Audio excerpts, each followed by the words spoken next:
반갑습니다. 사실 제일 가까운 교회, 여기서 2분이면 가는 교회이고 같은 교단이거든요. 저희 교회가 우리 노회가 좀 달라서 그렇지 같은 교단이라서 정말 가까운 사이인데 이제서 이렇게 찾아뵙게 되었습니다. 우리 박규환 목사님하고 한번 식사한 적이 있었는데 너무 좋은 목사님이라 한번 자주 놀러 가야 되겠다 마음 먹고 그러지 못하고 오늘 이렇게 오게 되었습니다. 목사님께서 워낙 풍채도 좋으셔서 안 그래도 제가 작은 사람인데 더 작아 보일 것 같은 생각이 좀 듭니다. 오늘 불러주셔서 감사하고 주께서 주시는 말씀으로 서로에게 위로가 되는 또 은혜가 되는 시간이 되기를 주의 이름으로 축복합니다. 제가 중고등학교 시절에 제 부모님께서 당시 조그마한 가게를 하나 하고 계셨습니다. 미국에는 없는 가게입니다. 지업사 아시나요?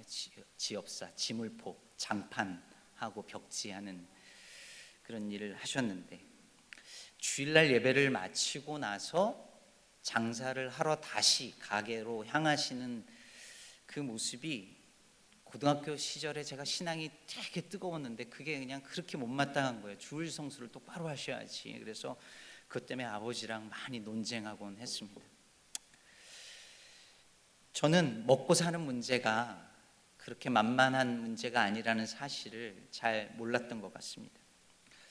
제 초등학교 4학년 때 아버지 하던 사업이 부도가 나고 빚쟁이들에게 시달리시면서 살았던 아버지 어머니가 아둥바둥 살다가 결국은 그래도 작은 가게 하나 열어서 어떻게든 다시 해보려고 주일 오후에도 일하러 나가는 게 얼마나 힘겨운 일인지 잘 알지 못했습니다. 먹고 사는 문제가 그렇게 만만한 것이 아니라는 것을 깨달은 것은 제가 이곳 미국에서 와서 유학생활 하면서부터 조금씩 알아가기 시작했습니다. 한국에서의 일절 도움을 받지 못한 채 저와 제 아내가 일하면서 유학의 모든 자금을 대면서 진짜 먹고 사는 게 힘들고 한 학기도 이번 학기 등록금을 과연 내가 낼 수 있을까 염려하지 않고 질문 던지지 않고 기도하지 않고 지나간 학기가 없었던 것 같아요. 10년을 유학을 했는데 그러면서 내일 먹을 쌀 걱정도 해보면서 그때 어머니 아버지가 얼마나 먹고 사는 문제가 그분들에겐 절실했었을까 그 눈물의 의미를 그 쌀의 의미를 조금씩 깨달을 수 있었습니다. 성경에 보면 먹는 이야기가 정말 많이 나옵니다. 그렇죠? 이 관점으로 성경을 보면 처음부터 끝까지가 먹는 얘기예요. 그런데 여러분 생각해 보세요. 그 먹는 얘기의 가장 첫 번째는 이미 3장을 넘어가기 전에 쫙 나오잖아요. 뭘 먹어야 되고 뭘 먹지 말아야 되고. 근데 인간을 향한 가장 첫 번째 유혹이 먹는 것이었다는 사실은 우리에게 많은 걸 말해주고 있어요. 그럼 예수님께서 오셔서 공생의 사역을 시작하시려고 할 때의 마귀의 첫 번째 유혹은 먹는 문제였습니다. 돌을 떡으로 만들어 먹어보라. 이상하지 않나요, 여러분? 마귀 입장에서 보면은 예수님이 하시려고 하는 일을 어떻게든 막아야 되잖아요. 막을 수 있는 방법은 저 인간을 굶겨 죽여야 되겠다 이렇게 해야 되는데 돌을 떡으로 만들어 먹으라라고 말을 하잖아요. 못 먹게 해야 되는데 먹으라고 말하죠. 왜 그랬겠습니까? 먹는 문제가 인간에게 얼마나 큰 유혹인지를 알았던 거죠. 언제나 인간은 먹고 사는 문제로 인하여 걸려 넘어집니다.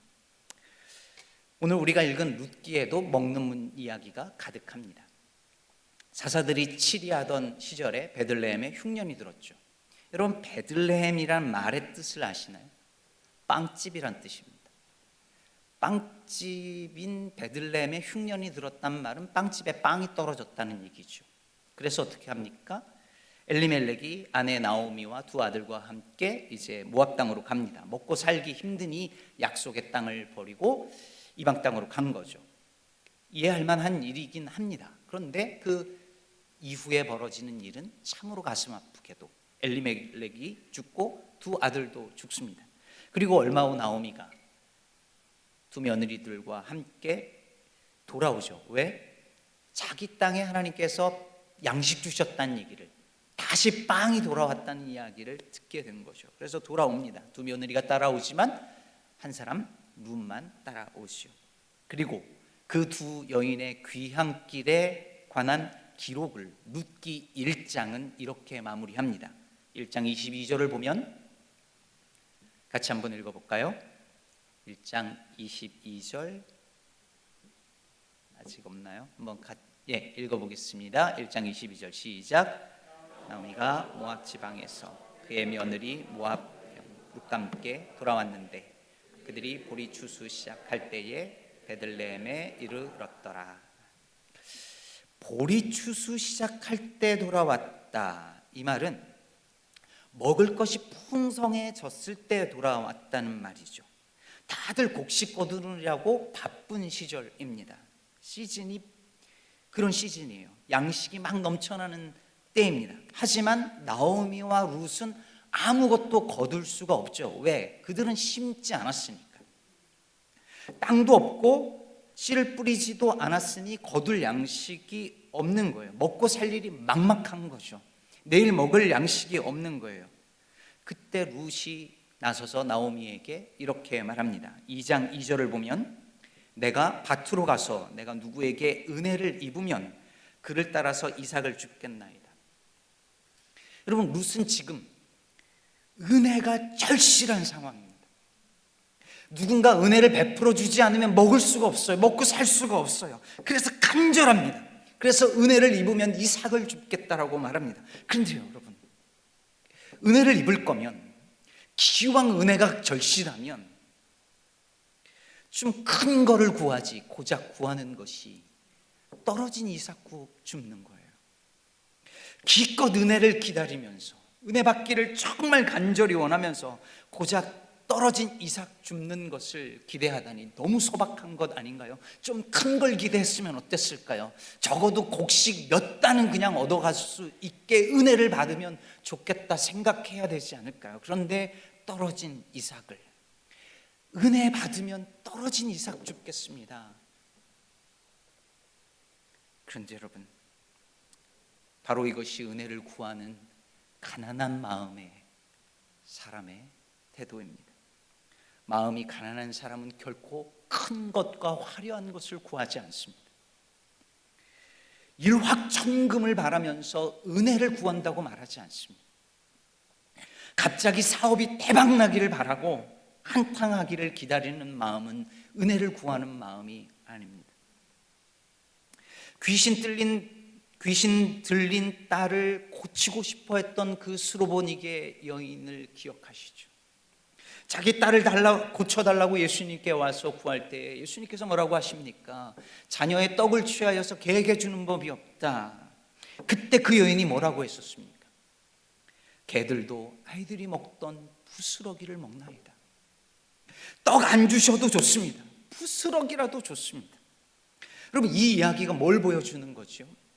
유대인들은 떡을 먹고도, 배불리 먹고도 감사할 줄 몰랐어요. 그런데 이 여인은 부스러기라도 좋다는 거예요.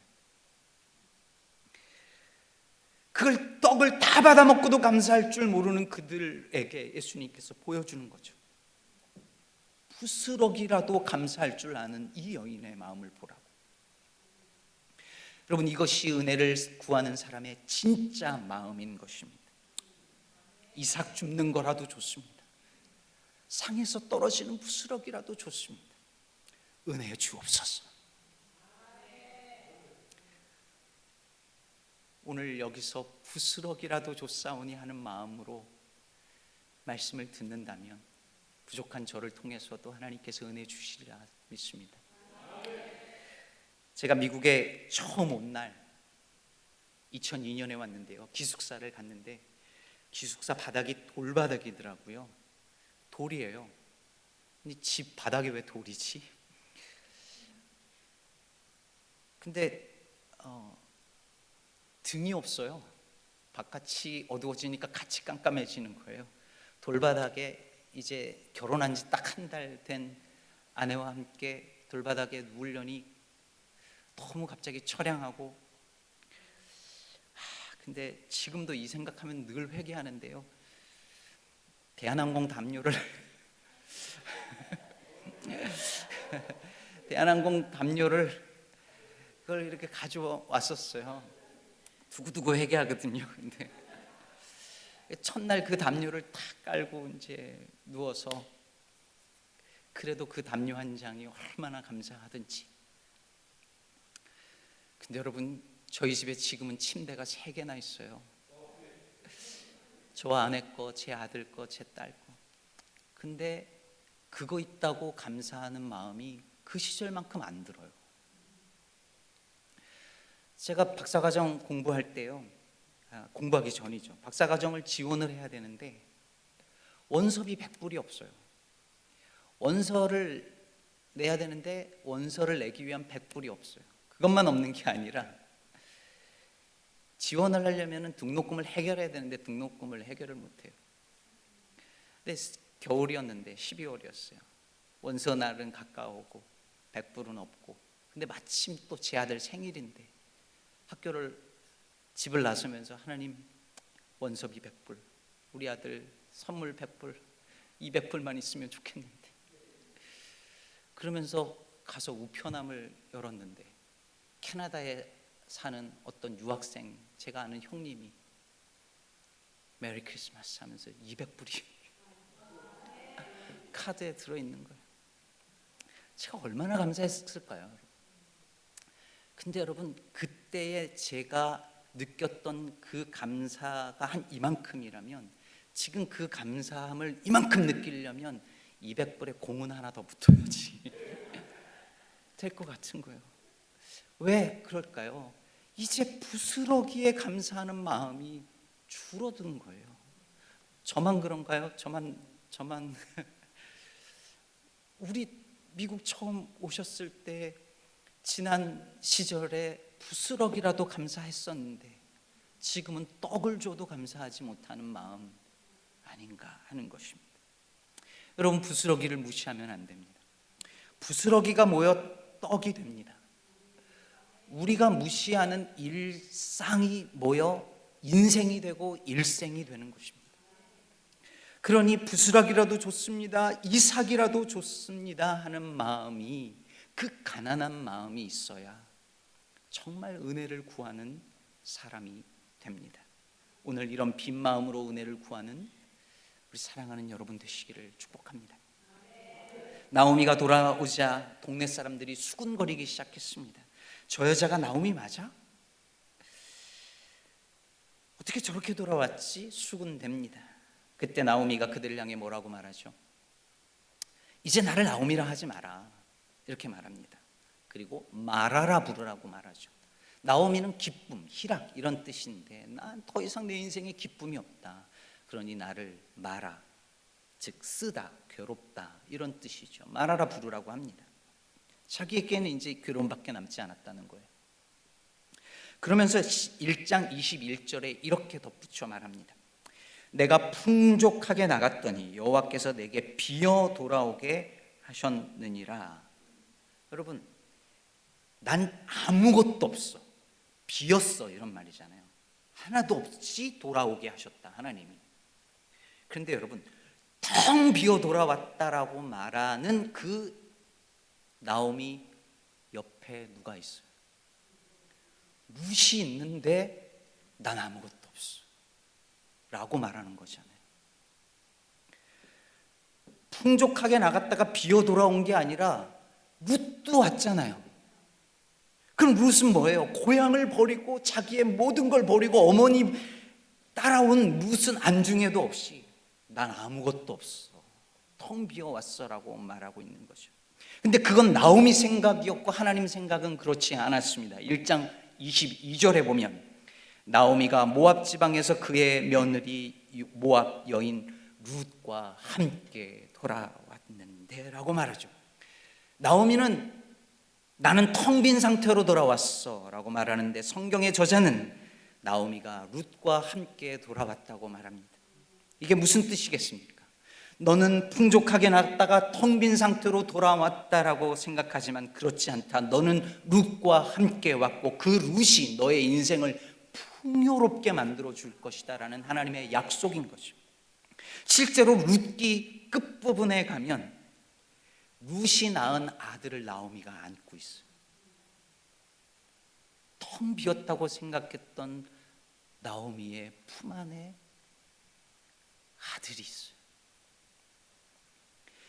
결국 이 룻이 나오미의 텅 빈 인생을 채워줄 하나님의 은혜였다는 사실을, 그리고 나아가 그 후손을 통하여서 모든 텅 빈 인생을 하나님께서 채워줄 것이라는 것을 약속하고 있는 것이죠. 사랑하는 여러분, 우리는 내 삶에 빈 것만 보여요. 부족한 것, 모자란 것만 자꾸 보여요. 여러분, 제가 여기서는 안 그러지만 저도 저희 교회 가면 빈자리만 보여요. 아마 목사님, 장로님들, 여기 리더십들 많이 그러실 거예요. 빈자리가 자꾸 보여요. 그래서 우리는 우리 삶에 빈자리가 보이고 빈 게 보여서 자꾸 말해요. 내가 몇십 년 이민 생활을 했는데, 나 이렇게 열심히 했는데 이거밖에 없어. 이거 없어, 저거 없어. 한때는 풍족했는데 그게 다 어디 갔지? 내 삶에 비어있는 그 구석들만 자꾸 보여요. 그래서 불평하고 때론 원망하고 나를 말하라 부르라 하는 것처럼 내 인생의 괴로움을 스스로 끌어들입니다. 그런 우리 눈에 하나님이 심어두신 룻이 보여야 합니다. 찬송가 가사처럼 받은 복을 세어보시기를 바랍니다. 이미 존재하지만, 이미 하나님이 내 곁에 두셨는데 내가 보지 못했던 그 놀라운 그 복을, 내가 안중에도 없이 여겼던 그것이 복으로 보이는 그 은혜가, 그 영적인 눈이 우리에게 있기를 축복합니다. 잘 보십시오. 룻은 작은 이삭도 크게 볼 줄 아는 사람이었고, 나오미는 그 소중한 룻도 없이 여긴 사람이었습니다. 우리는 어떤 사람일까요? 하찮은 일상에서 하나님 나라를 보고, 쌀 한 톨에서 우주의 무게를 보고, 그저 하찮게 여겼던 내 일상에서 영혼을 볼 줄 아는 것이 그리스도인인 것입니다. 자, 이제 룻이 나가서 뭘 하는지 보시죠. 2장 3절에 보니까 룻이 곡식 빼는 사람을 따라다니며 밭에서 이제 이삭을 줍죠. 아까 뭐라 그랬나요? 내가 은혜를 입으면 이삭을 줍겠다가 했는데, 줍는 걸 보니까 은혜를 입은 거죠. 곡식 베는 사람이 허락해 준 거예요. 고마운 일이죠. 근데 여러분 생각해 보세요. 좋게 말해 은혜지, 이거 빌어먹는 거잖아요. 그렇죠. 곡식 줍게 해달라고 빌어야 먹을 수 있는 거예요. 내 땅이 아니잖아요. 내가 심은 게 아니잖아요. 추수하는 사람이 허락해 줘서 주어도 되느냐라고 물어서 빌어서 허락해 줘야 얻어가는 거죠. 빌어먹는 게 아니면 뭐겠어요. 우리나라가 과거에 못 살던 시절이 있어서 그런 건지, 아니면 먹는다는 것에 거룩함을 알아서인 건지 모르겠지만, 우리말에 먹다라는 단어가, 먹다라는 말이 붙는 단어가 되게 많아요. 그냥 안다고 해도 되는데 알아먹는다 그러잖아요. 그냥 쓴다고 안 하고 써먹는다고 말하죠.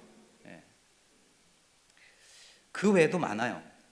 붙어먹다, 욕먹다, 팔아먹다, 떼먹다, 까먹다, 마음먹다. 모르셨죠? 생각 안 해봤죠? 이게 다 먹다예요. 얼마나 배고팠으면 모든 말에 이렇게 먹다를 붙였을까.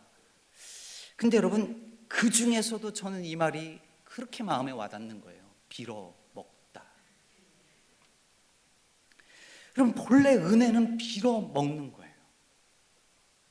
은혜는 본래 내가 심지 않고 내가 땀 흘리지 않았는데 남이 심고 남이 땀 흘린 것을 내가 얻을 때 은혜라고 부르잖아요.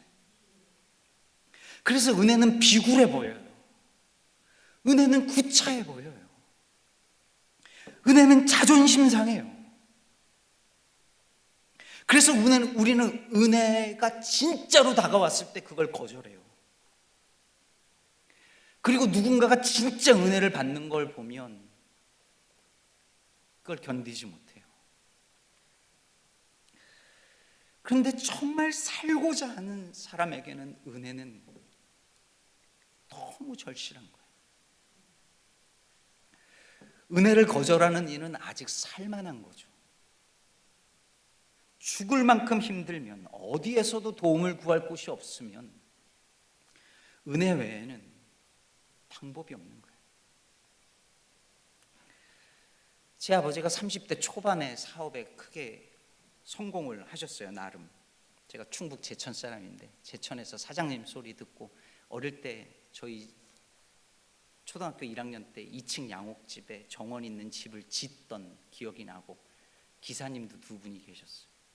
그러다가 제 4학년 때 부도가 나서 하루아침에 2층 양옥집에서 어느 집 단칸방으로 이사를 했습니다. 그리고 나서 어머니께서 곧 도배 일을 시작을 하셨어요. 평생, 거의 반평생 도배 일을 하셨습니다. 젊은 나이에 아버지하고 어머니하고 10살 차이 나셨으니까 정말 어린 나이셨죠.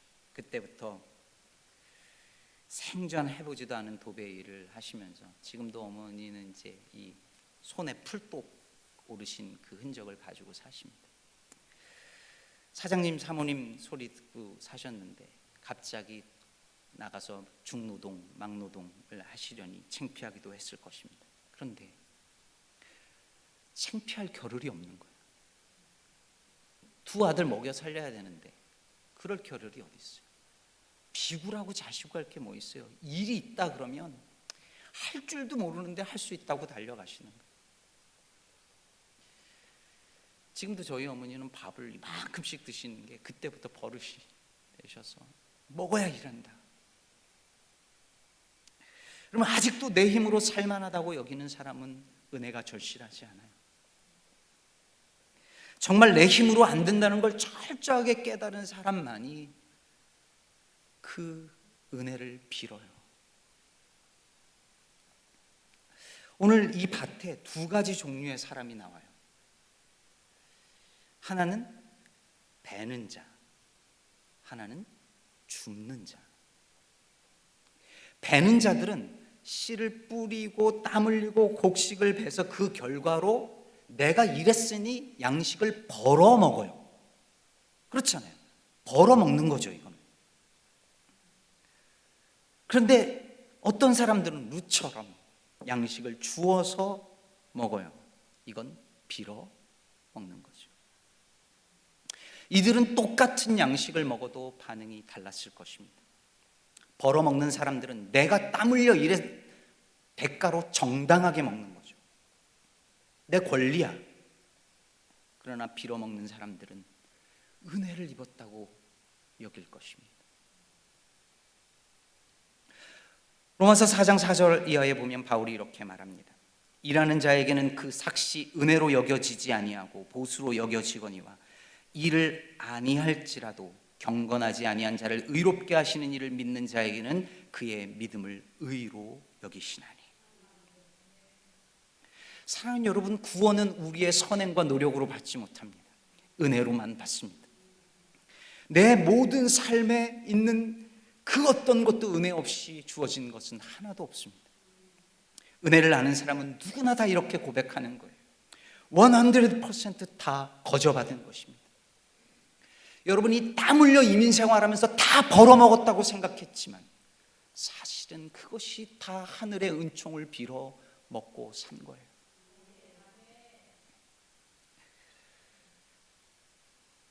이걸 깨달은 어느 시인이 이런 시를 썼습니다. 제목은 예언자입니다. 이런 빌어먹을 새벽부터 가늘게 뜬 눈으로 고운 햇살을 빌어오고 어제는 밤늦도록 톡톡 머리맡에 떨어지는 위로를 다 받아 발끝까지 데웠지. 한때는 큰맘 먹고 빌어먹지 않겠다고 이악 물고 뛰었고 이러저리 힘차게 펄럭이다가 손에 쥔 것은 지나가는 바람뿐. 빌어먹으련 엄마의 엄마가 말했지. 평생 벌어먹는 것이 엄마의 발꿈치는 돌이 되고 숨죽은 버선코는 날마다 꿀럭꿀럭. 니까지 것이 무슨 일을 하겠니? 한껏 빌어먹는 것이 소명이지. 빌어먹는 년, 욕을 넘어선 축복. 빌어먹는 이야기, 하늘 향해 빈손 드는 대책 없는 사람 되라는 할머니 예언자의 100번 들어도 좋은 욕. 옛날에는 그 할머니들이 자기 딸한테 저 빌어먹으려니 이랬어요. 자기 딸한테 그런 욕을 했다는 게 믿어지지가 않는데 그런 시절이 있었잖아요. 자기도 여성인데 딸을 차별하고 구박했던 시절, 니까짓게 뭔 일을 하겠냐, 평생 빌어먹겠지라고 거의 저주에 가까운 말을 했는데 그 얘기를 들으면서 이 엄마가, 이 딸이 나는 빌어먹지 않을 거야, 벌어먹을 거야, 평생 그렇게 다짐하고 살았다는 거예요. 그런데 훗날 세월이 흐르고 흘러서 자기 인생을 돌아보니 정말 내 인생 모든 것이 사실은 빌어먹는 거였구나. 하나님 사랑을 빌어먹고 사람들로부터 사랑을 빌어먹고 그렇게 깨닫고 나니 엄마의 욕이 저주가 아니라 예언이었고 축복이었구나. 참으로 은혜가 뭔지를 아는 사람의 고백인 것이죠. 우리는 다 은혜를 빌어먹고 사는 인생들 아니겠습니까? 성경의 모든 이야기가 다 그 은혜를 빌어먹는 이야기입니다. 그러니 사랑하는 여러분, 무엇을 먹든지 밥상 앞에서 기도할 때마다 그 은혜가 하늘의 은총을 빌어 우리를 채우시는 하나님의 은혜인 것을 기억하는 저와 여러분 되기를 바랍니다. 이렇게 내가 지금까지 살아온 것이 은혜를 빌어 먹고 사는 것임을 정말 깨닫는다면 무슨 일이 일어날까요? 먹고 사는 것에 대하여 이게 은혜구나라는 것을 깨닫는 순간에 내가 열심히 일해서 얻어낸 이것이 내 권리가 아니라 하나님의 정말 전적인 은혜라는 것을 우리가 정말 믿게 되면 모든 게 달라 보입니다. 그러면서 자연스럽게 나오는 반응은 뭐냐면 남의 먹고 사는 문제에도 동일한 은혜의 관점으로 보게 됩니다.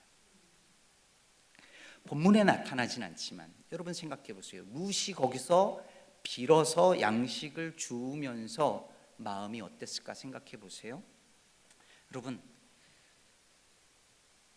곡식 베는 자들이 허락해 주지 않으면 계속 할 수 없잖아요. 그럼 계속 생각이 드는 거예요. 눈치 보겠죠. 나 계속 해도 되나? 혹시 쫓겨나면 어떡하지? 여기서 일 못하면 오늘 양식이 없는데, 이런 생각을 하면서 불안하잖아요. 왜? 나는 권리가 없거든. 난 자격이 없거든. 여기 있을 수 없는 사람이거든요. 여러분, 서류 미비 이민자들, 한국의 이주 노동자들 어때요? 불안해요. 난 자격 없으니까. 저 사람들이 나가려면 나가야 돼요. 쫓겨나면 이 나라에서 나가야 돼요. 그런 마음인 거예요, 룻이. 그런데 그런 불안 마음으로 일을 하고 있는데 처음 보는 남자 보아스가 와가지고 말을 하는 거예요. 8절에 보니까 이삭을 주우러 다른 밭에 가지 말고 여기서 떠나지 말고 나의 소녀들과 함께 있으라. 자격 없는 자에게 괜찮아요, 여기 있어요. 쫓아내고 밀어내는 것이 아니라 여기 있으라고 말해주는 거예요. 정식으로 일할 수 있게 해주는 거예요. 이것만이 아니죠. 9절에 보니까 보아스가 룻에게 내가 그 소년들에게 명하여 너를 건드리지 말라 하였다고 말합니다. 여러분, 여기서 건드리다는 말이 무슨 뜻이냐면 말 그대로 낯선 여자 혼자 와가지고 일을 하는데 성적으로 추행하거나 이렇게 하지 못하도록 내가 막아놨다, 이런 거죠. 보아스의 룻을 향한 친절은 여기서 끝나지 않아요. 9절 후반부에 보면 목이 마르거든 소년들이 길러온 것을 마시라고 말합니다. 저는 이 부분 참 감동이에요. 여러분 생각해 보세요. 이방 여인이 낯선 땅에 와서 언어도 잘 통하지 않고 이미 소문이 나서 이방 과부라는 거 다 알고 있고 빌어먹고 있는 이 상황에서 얼마나 눈치 보여요. 근데 목이 말라요. 근데 물 먹겠다는 말이 안 떨어지는 걸 보아스가 미리 알고 목마르거든 먹으라고 해놓는 거예요. 이야, 이 남자 선순가 싶을 정도로 너무 친절하게, 배려가 보통이 아니잖아요. 근데 이 이야기에서 가장 놀라운 장면은 14절에 있습니다. 식사 시간이 되었을 때 보아스가 룻을 식탁으로 불러요. 이리 와서 떡을 먹으며 내 떡 조각을 초에 찍어라.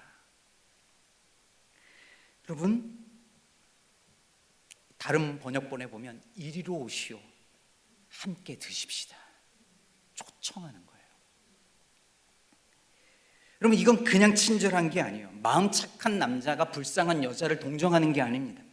여러분, 보아스가 룻에게 이리로 오셔서 같은 식탁에서 먹읍시다라고 한 것은 이방인을 유대인의 식탁에 초대한 거예요. 있을 수 없는 일인 거죠. 너는 이방인이니까 따로 저쪽에서 먹으라고 말하지 않아요. 한 식탁에서 먹어요. 14절에서 기록하는 것처럼 룻이 곡식 베는 자 곁에 앉아서 같이 먹어요. 어마어마한 일이 일어난 거예요. 제가 약 8년 전에 뉴저지에서 시카고로 이사를 왔는데요. 여름에 왔어요. 저는 1월에부터 왔고 한 6개월 가족들하고 떨어져 지냈고 여름에 가족이 왔어요. 제 딸이 중학생이었는데요. 여름 내내 저를 괴롭히면서 한 말이 뭐냐면, 계약을 하면 이제 새로운 학교 가야 되잖아요.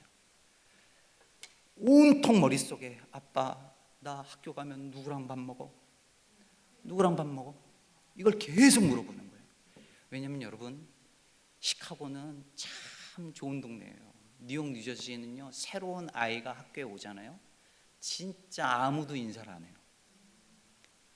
진짜 한국의 서울 깍쟁이들처럼 뉴욕, 뉴저지는 좀 그래요. 그걸 봤거든요. 그러니까 자기도 하나 아빠 이제 쓰레기통 옆에서 먹을 거야 이렇게 하면서 내내 그 걱정을 하는 거예요. 첫날이 됐는데 학교를 갔는데 애들이 하이 하면서 같이 밥을 먹어줬다는 거예요. 얼마나 고마웠겠어요. 여러분, 저는 원래 성격이 내향형이거든요. MBTI I인데 저 같은 사람은요, 예배 끝나고 친교 시간에 들고 어디 가서 앉지? 이게 큰 고민이에요. 그런 거 한 번도 생각 안 해보신 분들 계시겠지만 진짜 그래요. 근데 누가 오세요, 여기 같이 앉아요 라고 말하면 얼마나 고마운지 몰라요. 룻이 얼마나 고마웠겠어요. 양식 줘서 저기서 먹게 해준 것만으로도 고마운데 같이 먹자는 거예요. 여러분, 교회는 구제를 잘하잖아요. 가난한 사람들 돕죠. 장애인들 도와요. 근데 어떻게 하는지 아세요? 우리가 도와줄 테니까 여기로 오지 말라고 말해요. 장애인들 얼마든지 도와줄게요. 근데 우리 교회로 오지 말아요. 가난한 사람들, 홈리스들 서림이 민자들, 난민들 도와줄게. 돈 보내주고 다 해줄고, 안 되면 우리가 가가지고 도와줄게요. 근데 우리한테로 오진 말아요. 당신들은 거기 있고 우린 여기 있고. 근데 보아스는 그렇게 하지 않아요. 같이 와서 먹자고 초대하고 있어요. 그럴 때 정말 우리는 은혜구나 느끼는 거죠. 우리는 늘 이런 식이잖아요. 나는 여기 열심히 합법적으로 와가지고 일하고 열심히 해가지고서는 보험료도 다 내고 하는데 왜 저 사람들은 그냥 거저 얻어요? 아니, 우리는 하나님께 그 은혜를 거저 얻었다고 늘 감사하면서 남이 거저 얻는 은혜는 못 보는 거예요. 모순 아닌가요? 그런데 보아스는 그렇게 하지 않았어요. 유대인으로서의 권리, 곡식 베는 사람들의 권리 다 있지만 그걸 주장하며 남을 내치지 않았어요. 보아스가 룻에게 이리 와서 먹으라고 말하는 순간 보아스의 식탁은 유대인이나 이방인이나 자유인이나 종이나 남자나 여자나 차별 없이 은혜를 받는 하나님의 사랑을 드러낸 것이죠. 여러분, 이 보아스의 후손으로 누가 옵니까? 다윗이 옵니다. 다윗의 식탁에 누가 앉습니까? 무비보셋이 앉아서 개 같은 나에게 왕이 이런 은혜를 베푸시나이까 하죠. 그리고 그 다윗의 후손으로 누가 옵니까? 우리 주 예수 그리스도께서 오셔서 그 식탁에 죄인들과 함께 먹고 마십니다. 그리고 그 식탁의 모습은 마지막 하나님의 나라가 이루어질 그때에 동서남북에서 그 모든 하나님의 백성이 모여서 누구도 차별하지 아니하고 거저받는 은혜로 함께 먹고 마시는 그 모습을 보여주는 것입니다. 그것이 하나님 나라의 식탁이요, 그것이 이 땅의 교회의 모습이어야 할 줄로 믿습니다. 그런데 사랑하는 여러분, 이걸 알면서도, 우리가 정말 거저받은 은혜인 줄 알면서도 우리는 얼마나 자주 내가 받은 은혜는 크고 귀하면서 남이 받는 은혜는 못 견뎌 하지 않았는지. 어떤 분이 한 것처럼 은혜만큼 교회에서 사람들을 화나게 하는 게 없다고 했습니다. 내가 받는 은혜는 좋지만 저 인간이 받는 은혜는 견디질 못하는 거예요. 아니, 하나님이 어떻게 저런 사람에게도 저걸 주시나 싶은 거죠. 그러나 은혜는 자격 없는 자에게 주시는 하나님의 자리입니다. 세상은 자격이 있어야 자리를 주지만 오늘 여러분이 앉아있는 그 자리는 자격이 없음에도 받은 자리 아니겠습니까? 천국의 자리도 그럴 줄로 믿습니다. 말씀을 정리하며, 여러분도 한 번씩 들어봤을지 모르지만 저는 이 최일도 목사님의 이 일화를 먹는 이야기가 나오면 다시 늘 생각이 납니다. 청량리 588 사창가 한복판에서 매일 노숙자들, 행여자들을 위해서 밥을 해 나르던 목사님에게 힘든 순간이 찾아왔습니다. 어머니는 무위탁 노인들은 그렇게 보살피면서 나는 왜 이렇게 안 돌봐주냐고 하면서 섭섭해하면서 가버리시고, 아내는 결혼한 지 5년 만에 이혼하자 하더랍니다. 너무 괴로운 마음에 교회를 갔는데 교회로 올라가는 계단에 술 먹고 토해놓은 것이 막 어지럽혀져 있고, 점점 올라가니 이번에는 막 피가 곳곳에 흩어져 있더랍니다. 예배당에 들어가 보니 노숙자 둘이서 서로 싸우다가 피를 흘리면서 예배당을 난장판으로 해놓고 2명이 쓰러져 있는 거예요. 그때 심정이 어떠셨을까요? 너무 화가 나고 이젠 견딜 수 없다 싶어가지고 그 길로 청량리를 가서 기차를 탑니다. 모든 것이 부질없다는 생각이 들어서 더 이상 못 해먹겠다, 오늘로 끝이다.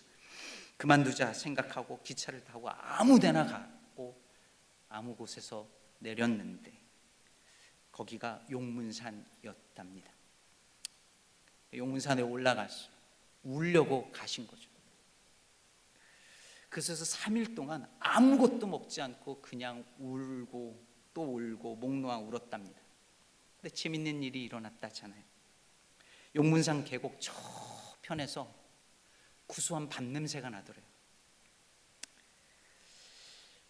울다가 지쳤는데 밥 냄새가 나니까 갑자기 배가 고파졌습니다. 그래서 그 밥 냄새를 따라서 쫓아서 가보니까 거기에 텐트를 치고 약초를 캐는 할아버지가 밥을 지어 놓고 있는 거예요. 영락 없는 거린의 모습이셨답니다. 그 할아버지가 거기서 밥 한 숟갈 얻어 먹으려고 쪼그리고 앉아 있었더니 그 할아버지가 최일도 목사님을 보면서 불쌍한 듯이 이렇게 말하더랍니다. 이봐, 이거 먹고 기운 차려서 청량리 가봐. 가면 최일도라는 목사가 있는데 거기 가면 매일 무료로 밥 준다더라. 가서 리어커 하나 사달라고 해서 다시 인생 시작해봐 하더랍니다. 최일도 목사님이 그 밥을 먹으면서 눈물 뚝뚝 흘리며 내가 가야 할 곳이 내가 도망 나온 그곳이구나 깨달았답니다. 저는 예수님이 돌아가신 후 다시 물고기 잡으러 간 제자들과 베드로에게 예수님이 나타나셔서 구운 떡을 주시면서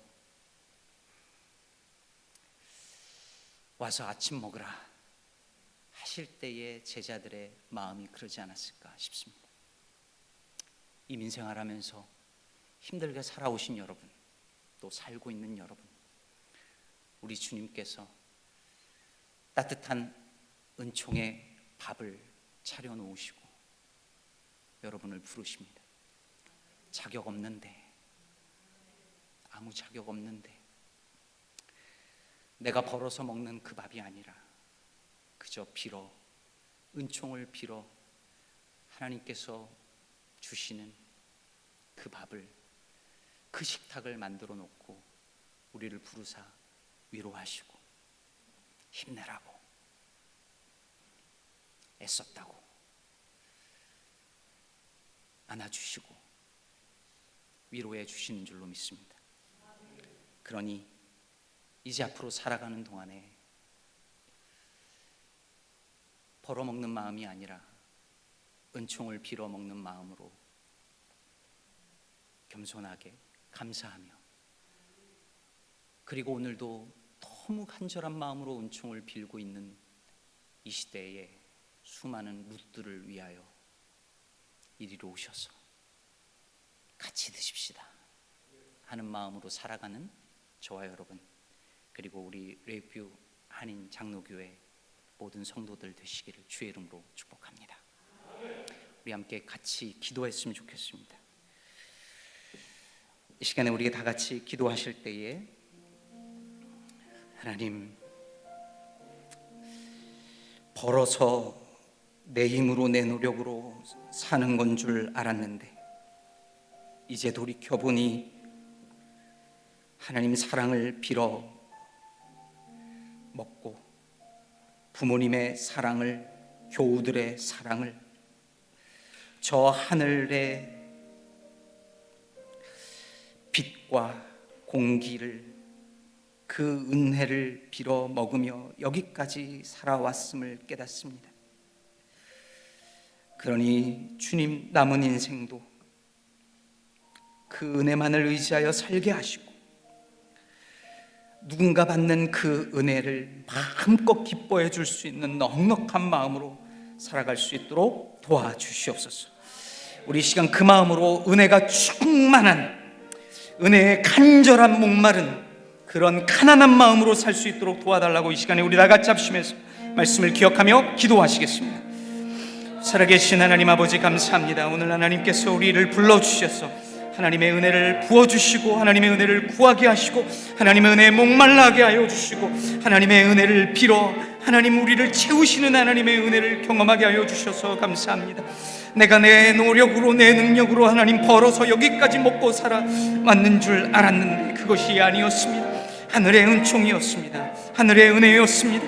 하나님, 내 자격으로, 내가 얻은 권리로, 하나님, 내가 얻은 당연한 자격으로 여기 있는 것이 아니라 하나님의 놀라운 은혜로 거저받은 것임을 오늘 다시 한번 주님 앞에 고백하면서 감사하며 나아갑니다. 주여, 남은 인생도 그렇게 은혜로 살게 하여 주시옵소서. 그 은혜를 사모하며 살게 하여 주옵소서. 하나님, 우리 사랑하는 우리 교환인 장로교회가 하나님 그런 은혜로 가득한 교회 되게 하여 주옵소서. 모든 성도들이 하나님 그 은혜로 충만하게 하여 주시옵소서. 이 교회로 나오는, 이 교회를 방문하는 사람들이 하나님 그런 은혜를 사모하며 나오게 하여 주옵소서. 하나님, 누가 오든지 어떤 사람이 오든지 하나님 보아스가 룻을 대했던 그런 마음으로 대할 수 있는 넉넉한 마음이 하나님 우리 모든 성도들에게 있게 하여 주옵소서. 그리하여 이 교회가 은혜의 공동체가 되게 하여 주시옵소서. 하나님, 이 교회가 하나님 나라의 식탁의 모습을 보여줄 수 있는 교회가 될 수 있도록 주여 하나님의 은혜를 부어 주시옵소서. 하나님, 우리 사랑하는 목사님과 우리 사랑하는 장로님들과 우리 사랑하는 모든 교우들이 하나님 이 교회를 아버지 하나님의 은총의 성전이 될 수 있는 될 수 있도록 하나님 언신하며 하나님 앞에 기도하며 날마다 하나님 앞에 무릎으로 나아갈 수 있도록 도와주시옵시고, 그럴 때마다 하늘의 은총을 가득가득 부어주시기를 간절히 원합니다. 도와주시옵소서. 함께하여 주시옵소서. 아버지, 도와주시옵소서. 이 시간에 우리 교회를 위하여서 몸된 우리 교회를 위하여 기도하겠습니다. 우리 랩교한인 장로교회가 정말로 은혜의 공동체가 되기를, 하나님의 은혜가 쏟아 부어지는 교회가 되기를, 누가 이곳에 오든지 간에 보아스가 룻에게 베풀었던 그 은혜를 경험할 수 있는 교회가 될 수 있도록 도와주시고, 그 모든 일에 내가 먼저 앞장설 수 있는 우리가 될 수 있도록 도와주시옵소서. 우리 교회를 위하여 합심해서 한 번 더 기도하시겠습니다. 하나님 아버지, 우리 랩교한인 장로교회를 위하여 기도합니다. 주여, 도와주셔서 이 교회가 그런 은총의 교회가 되기를 간절히 소원합니다. 사랑하는 아버지 하나님, 율법이 지배하는 교회가 되지 않게 하여 주시옵시고, 은총이 다스리는 교회가 되게 도와주시옵소서. 날마다 기도하고 예배하며 하나님 앞에 나아갈 때마다 그 은혜가 쏟아지는 것을 경험하게 하여 주시옵시고, 하나님 그 은혜로 말미암아 내가 살아 여기 있다는 사실이 내 노력이요 내 능력이 아닌 것을 고백할 때마다 겸손하게 하시고, 그 마음으로 누군가를 향하여서 그 은혜를 베풀며 그 은혜를 나누며 내가 받은 은혜를 증거하는 사랑하는 교인들, 그리고 우리 립교한인 장로교회가 될 수 있도록 주여 도와주시옵소서. 하나님, 그렇게 하나님 은총의 교회가 되기를 원하여 하나님 기도하는 사랑하는 성도들의 기도를 외면하지 말아 주시옵시고 들어 응답하여 주시옵소서. 주님 감사합니다. 주님 감사합니다. 이 땅에 이 교회를 세우셔서 그 은총의 하나님의 그 은총의 놀라운 일들을 증거하게 하시고 나타내 보이게 하여 주셨사오니 이 사명 놓치지 않게 하여 주시고 버리지 않게 하시고 끝까지 주님 바라보며 이 사명 감당하는 교회가 될 수 있도록 처음부터 끝까지 하나님 포기하지 않게 하여 주시고 절망하지 않게 하시옵시고 낙심하지 않게 하여 주시옵시고 그 은혜를 사모하는 마음으로 날마다 나아가는 우리 사랑하는 교우들 될 수 있도록 하나님 주여 은혜 위에 은혜를 더하여 주시옵소서. 더하여 주시옵소서. 주님 자비를 베풀어 주옵소서. 오 주님 도와주시옵소서. 오 주님 도와주시옵소서. 자비로우신 하나님, 부스럭이라도 줬사오니 떨어진 이삭이라도 줬사오니 우리에게 하나님의 은혜를 허락하여 주옵소서. 떡 한 덩이를 먹고도 감사할 줄 몰랐던 우리들의 일상을 회개하오니 용서하여 주시고, 가난한 마음으로 빈 마음으로 주님 앞에 나아가는 사랑하는 성도들에게 하늘의 은총을, 주님의 그 자비를 허락하여 주옵소서. 주님, 이제 내 노력으로 힘들게 벌어 먹고 살면서 그것이 당연한 내 권리인 줄 알았는데 그 모든 것이 하늘의 은총을 빌어 먹고 사는 것이었음을, 자격 없는데 부여받은 자리였음을 인정하고 고백합니다. 그 마음으로 살게 하시고, 저 사람들이 자격 없이 받는다 이제 불평하고 비난하지 않고, 누군가 거저받는 그 은혜를 오히려 기쁜 마음으로 축복할 수 있는 우리 모두가 되게 하여 주옵소서. 하나님, 이 땅에 우리 레위교 한인장로교회를 세워주시니 감사합니다. 이 주님의 몸된 교회가 은혜의 공동체가 되게 하여 주옵소서. 성도들이 은혜로 가득하여서 서로를 대하게 하여 주시고, 누가 오던 간에 이곳에서 보아스의 그 식탁을 경험하게, 우리 주 예수 그리스도의 식탁을 경험하게 도와주시고, 그런 교회가 되도록 날마다 주님의 은혜를 부어 주옵소서. 사랑하는 우리 박규환 목사님에게 하나님의 은총을 더하셔서 지치고 넘어지지 않도록 도와주시고,